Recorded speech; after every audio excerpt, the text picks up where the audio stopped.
power is in the present moment. Be here now. Welcome back to Along This Spiritual Journey. I am your spiritual tour guide, Jah, and P is for presence. And we're going to talk about anchoring into the present moment and how it is a spiritual gift and superpower. Because one of the things that I had to learn, one of the most important things about this whole journey that I had to learn is being in the present moment. I laugh because as an Aquarius, because I do love the zodiacs and going based on our signs. And again, if I went based on tropic, I'm an Aquarius. Based on Vedic or sidereal, I'm a Capricorn. Okay. Either way, to me, they both go hand in hand because they're both about learning how to focus in the present. Future thinking Aquarius, not so much. The Capricorn in me knows that I need to be more present and stable and grounded, but also they could get stuck in the past. So I'm constantly in this dualistic, polarized pool of wanting to be future thinking while still wanting to anchor into the past or anchor into foundation. And so that's the part where we miss when we talk about manifesting and when we're talking about creating something that we really want to be happy with and proud of. And everything begins with now. Everything. The moment you wake up and walk out the door, I know people have said it before, but really let's think about the magical moment of it. If you wake up and you just stay in bed all day, that's okay. You stayed in bed, you rested. If you wake up and you go outside and you do something really fun that you had not expected to happen, and then that really fun moment turns into a really cool opportunity, and then out of nowhere, you end up meeting this really amazing team of people and you create this awesome thing. That's great too. Neither one is incorrect. The present moment is creating that future for you because in another world, you can go outside and get hit by a car. You know what I mean? So nothing's going to stop the reality from happening. What happens is knowing how to be present for you so that you know you're getting exactly what you desire in that moment because it's setting you up for future moments, right? So let's say again, let's go back to the bed scenario. You rested. You didn't go out. Turns out there was a huge tornado or something that happened and you were going to go to this location and you just missed it. These are those synchronistic moments where you're like, oh my gosh, my body, I just trusted my body and listened. Like my mind was telling me to get up and go, but my body was like, I don't want to. Let's chill. We're good. There's no rush. When you learn how to listen to both interchangeably, you start respecting the spiritual element, right? There is distorted ego where it wants to keep you stuck. But then there's this body where the body will never, ever lie to you. I promise you it won't. No matter how many times I want it to be true and I try to force the situation to be true, my body is like, you're done. If you know, you know. Love that person, honestly. But it's one of those red flag moments of like, you'll be so far into the future thinking about what you want to happen, how you want it to happen, how you want it to look. That's beautiful. We're all blueprinters. We're meant to be a blueprinter. We're meant to create the ideas of what we want so that we have something to work towards if we choose to. Some of us don't have to do that. A lot of us don't have to do that, but some of us do like having goals. Some of us do like having an idea or a blueprint. As long as you know it's not always going to happen the way that you predict it to happen, just be okay with knowing that, okay, this is something that gives me something to look forward to every day. Because let's just be real, human life can be boring. I'm not saying that you have to be bored with life, but the everyday honesty of like, yes, peace comes with boredom, but still, you can still be bored. I know a lot of people get on you like, well, don't be bored and you're ungrateful. No, it happens. It's okay. Don't feel bad about it.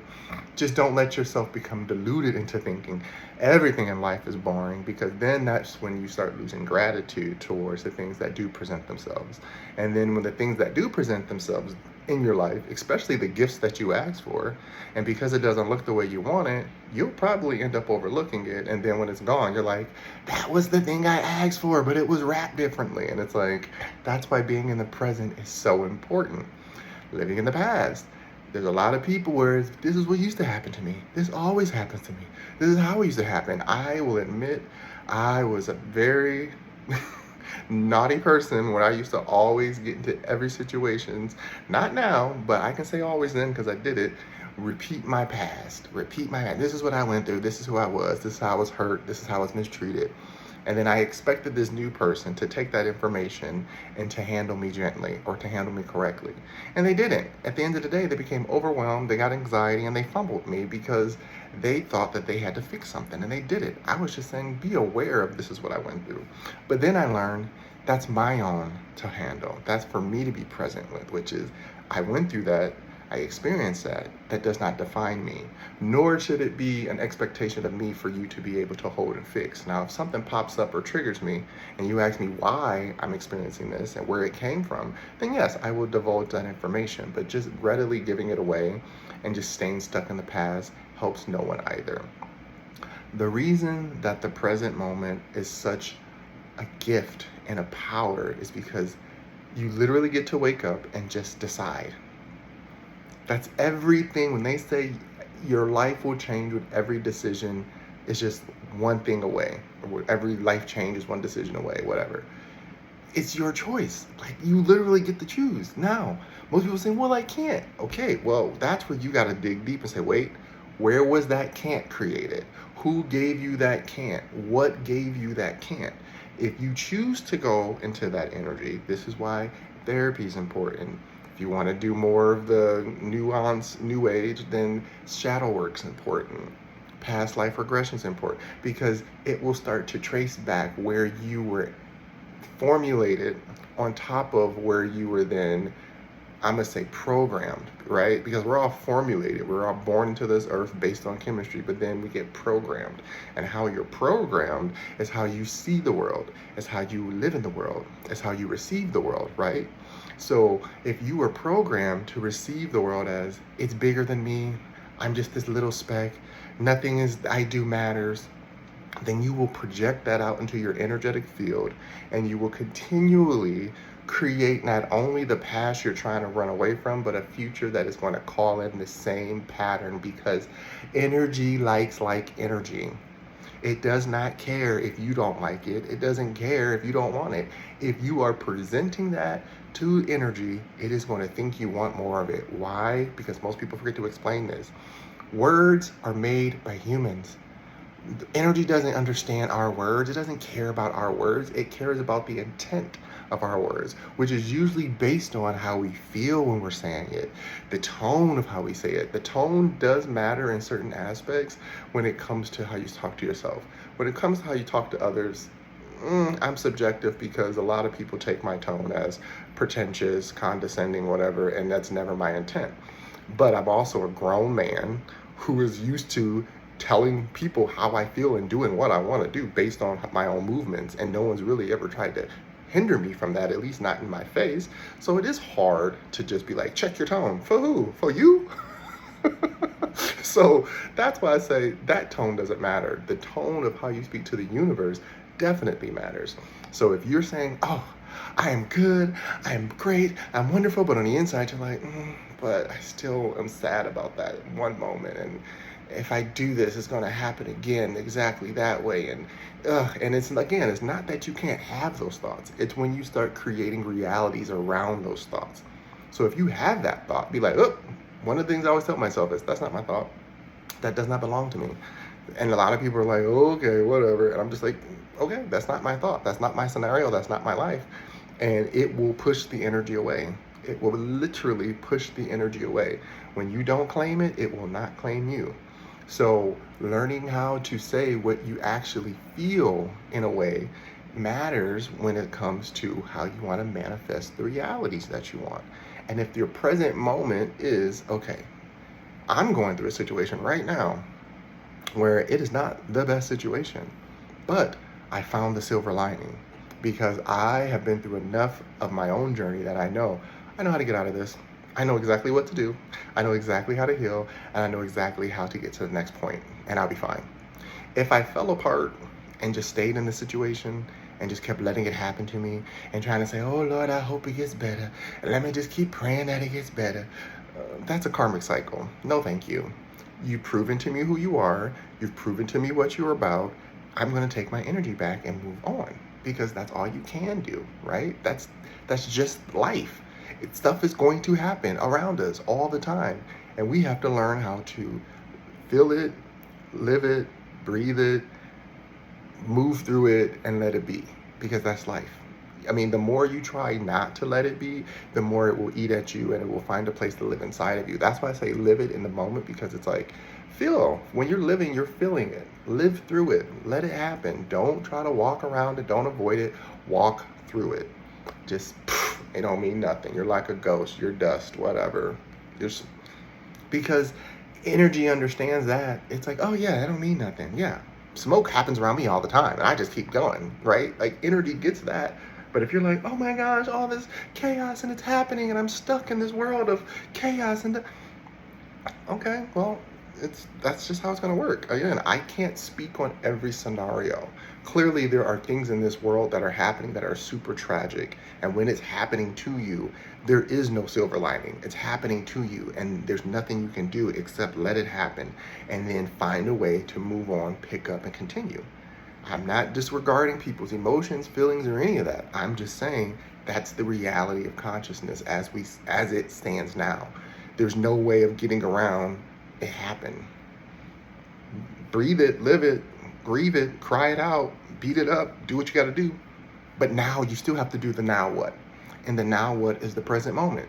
Okay, well, in this present moment, I can get up, I can go eat something, I can go walk, I can go plan to do this thing that will help me tomorrow.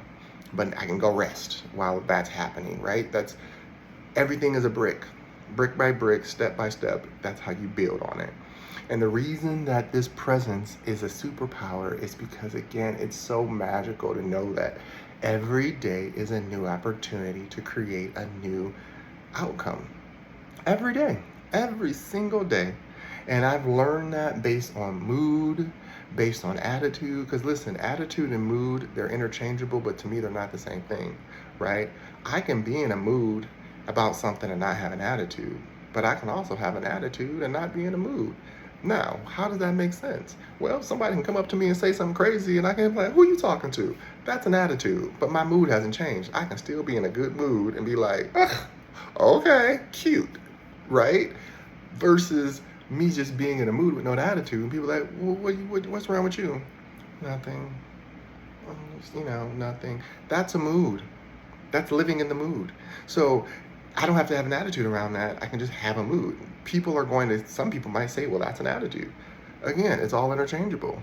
But when again, it comes to energy work, the universe only knows the mood more than it knows your attitude. It don't really care about your attitude, but it cares about your mood. So if you are stuck in a mindset of you can't, you won't, it doesn't happen for you, then that's what will be responded to. Right? I always use celebrities as great examples because, again, love her, but Cardi B is a great example. She talk all kinds of crap, and she seemed like she got a crazy attitude, but she also comes off as one of the sweetest, kindest people, right? You can tell just how she presents herself and when she cares about certain topics.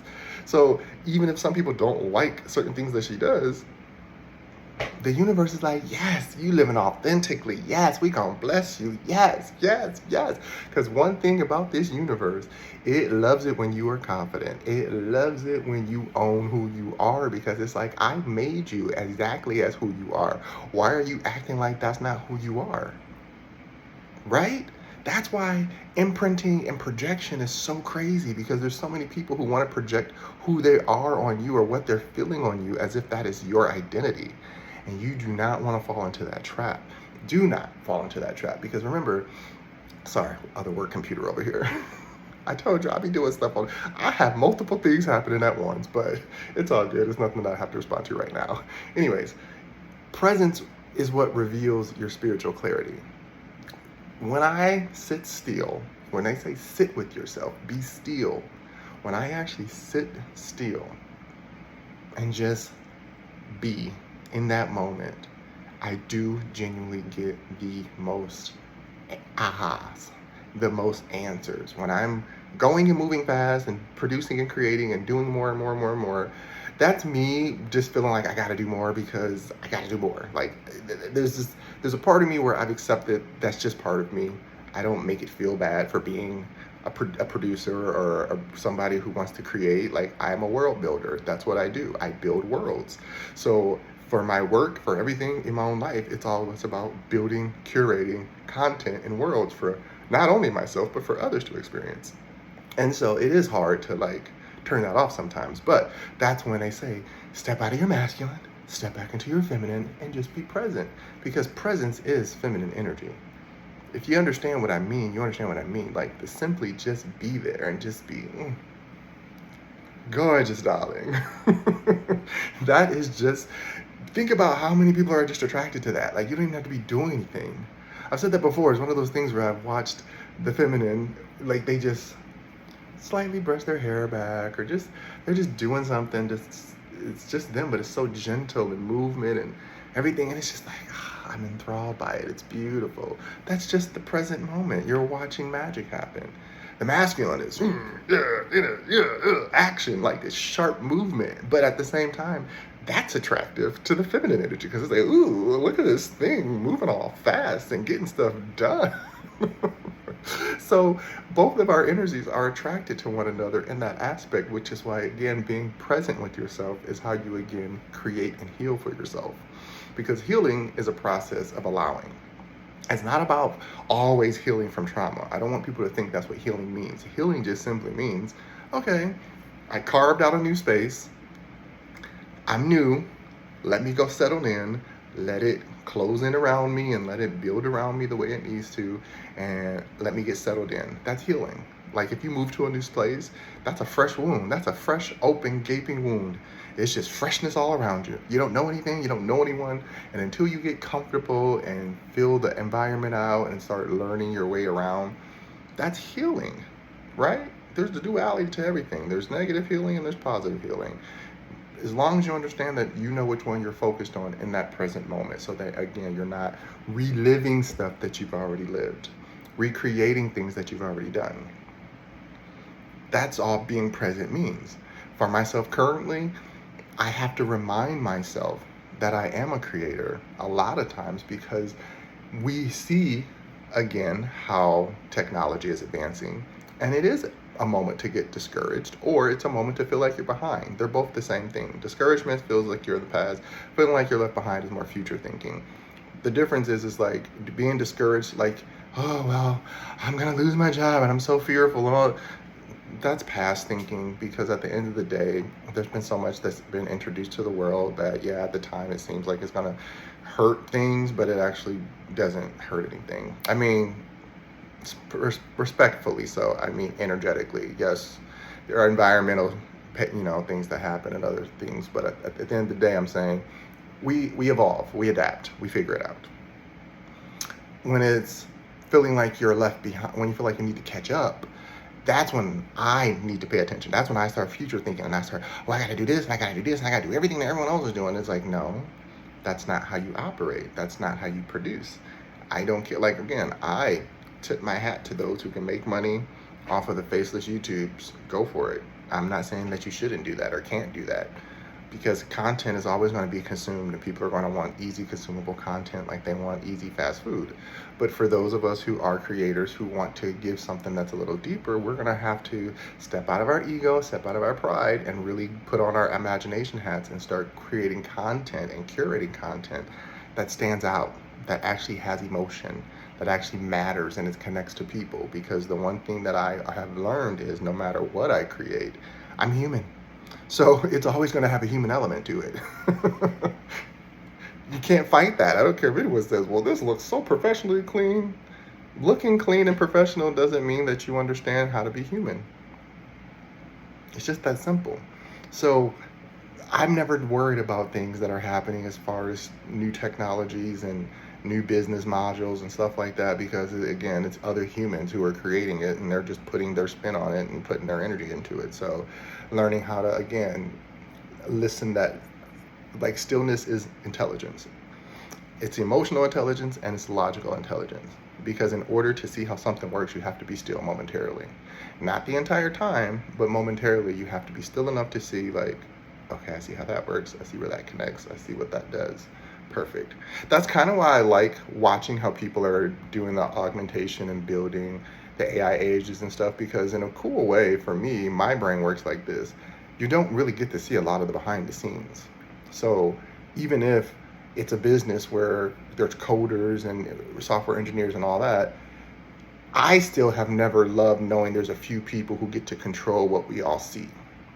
So if anything, I do love that other people who are regular are getting to at least learn what some of it looks like. There's always going to be a deeper level to it. So of course, the people who are creating it from scratch, we need those people because they're the ones who are creating the foundation.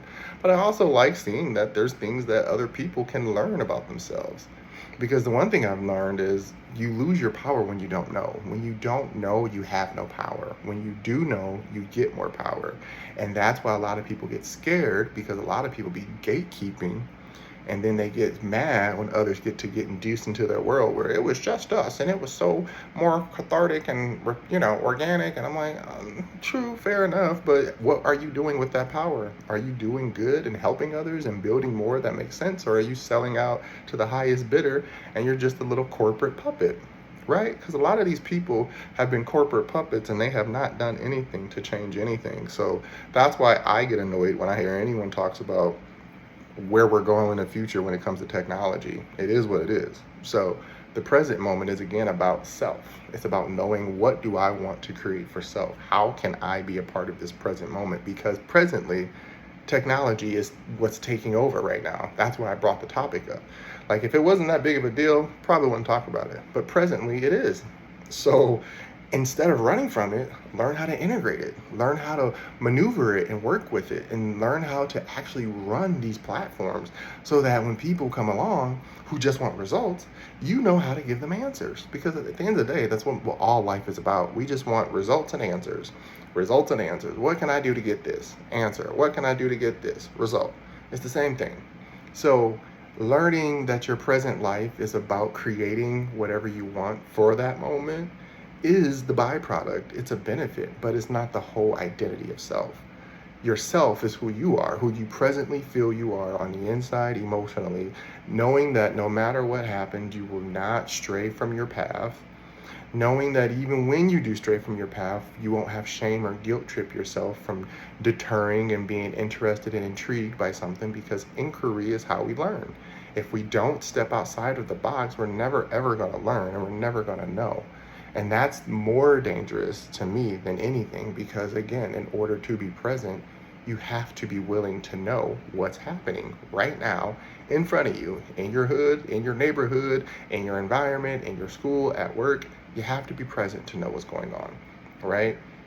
The one thing I've learned about corporate is that no one actually cares to be there. They just all learn a lingo and they learn terminology and they go, yeah, for Q3, blah, blah, blah, and then the ROI or IRS, blah, blah, blah.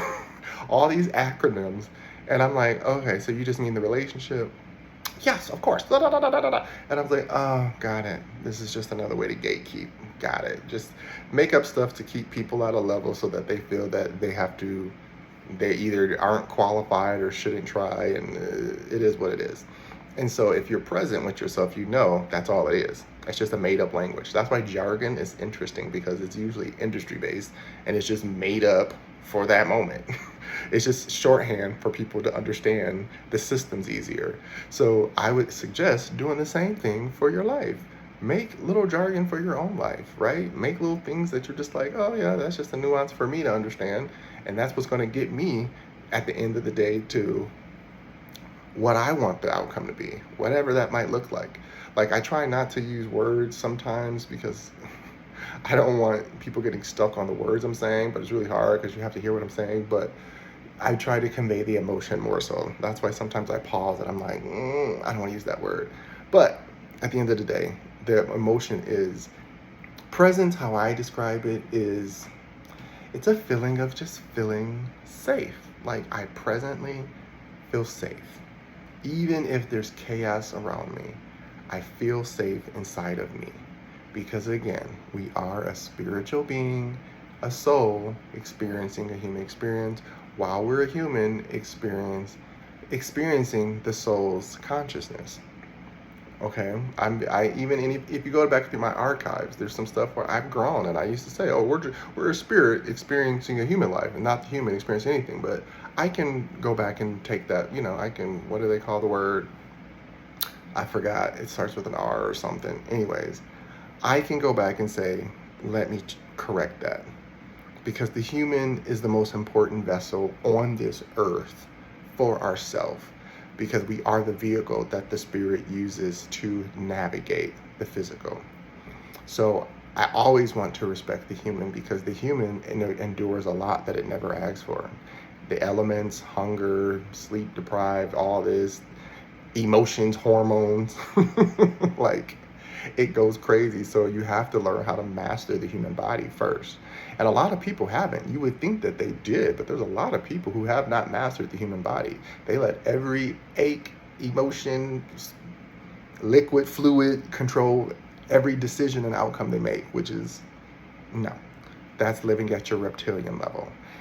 Learning how to understand. That's when you see people who fast and pray and do stuff like that and go celibate. They're saying, yes, my human body has urges, but my emotional, spiritual mind is stronger than that. And I know that that's not something I need right now. I can have it anytime I want it, but I don't need it. I don't require it. That's being present. We like to drink. We like to do our stuff. There's nothing wrong with that. But don't let that become your reality of, I need it to channel. I need it to speak to spirit. Okay, well, that's fine, but at the expense of the human body, there will be some drawbacks, right? I've seen people say that, well, I connect more when I'm on shrooms and stuff. Okay, there's nothing wrong with that. Just don't depend on it to connect to the present moment. Because the present moment really will tell you, like, this is what's happening right now. This is what you're experiencing right now. You're like, oh my gosh, epiphany. That's so brilliant. And it's like, well, it was already happening. You just didn't see it because you were living in anxiety or fear or whatever. Anxiety is the future, fear is the past. That's how I look at it. So if you're fearful of everything, you're living in the past. If you have anxiety and you're anxious about everything, you're living too far into the future. You need to slow down and just let it be. If that makes sense. I don't know if it makes sense, but again, P is for presence. Make sure that you're listening to what your body is telling you. Every day when you wake up, when you're stretching, when you're drinking your water, when you're choosing the food you're going to eat, take the time to just feel the moment. How do I feel today? Do I feel kind of achy? Do I feel kind of sleepy? What do I feel? Great. Okay, well, how can I not feel that way if it's something that's making me not happy? Because again, happiness is not based on external. Happiness is based on internal. Happiness is not the ultimate prize that we make it to be. It just feels good. Every emotion is important. Happiness just feels good. And we become pleasure seeking when we're only focused on being happy. So when I use the word happy, I'm more so being balanced. How am I balanced on the inside? How am I integrating what I've learned into life without overreacting or underreacting? What am I doing right now, presently, that's keeping me stable enough that I hold foundation, but also action-oriented enough that I'm ready to move and do what I got to do when it's time, right? That's what it's all about. So again, remember, when you are present within yourself, when you understand when we talk about autonomy and sovereignty, it's learning how to allow the body to tell you what it wants, and you give it what it needs when it needs it. Not overindulge, not underindulge either, because starvation is not necessary all the time either. Fasting, that's different. Fasting and starvation are different, because fasting is more about a spiritual practice than it is starvation, which is more ego-based and you're thinking about how you look. Learn the difference, okay? So if you're not eating because you're trying to look cute, please get help. If you're fasting because you want to purge your body of things that you know you no longer need, do so, but only within an allotted amount of time. You don't need to be doing it all the time, every day, all day, because then you start losing the essence of the human body again too. You don't want your car breaking down before you get to your destination, period. Anywho, like I said, I hope I made sense. Love you guys per usual. Check me out on all my socials as well as my website. You can find services and products there, as well as merch and all the things I do and create. And as always, please, if you like it. It helps much more than you realize. Or you can subscribe let you know when I'm making new videos and putting out new content. As I said, this year is my year to really focus on making more YouTube content or more long form content. For a while, I was doing more short form and taking breaks, but long form is where I really live, and it's what drives me more. So as always, thank you guys for listening and following along. Love ya.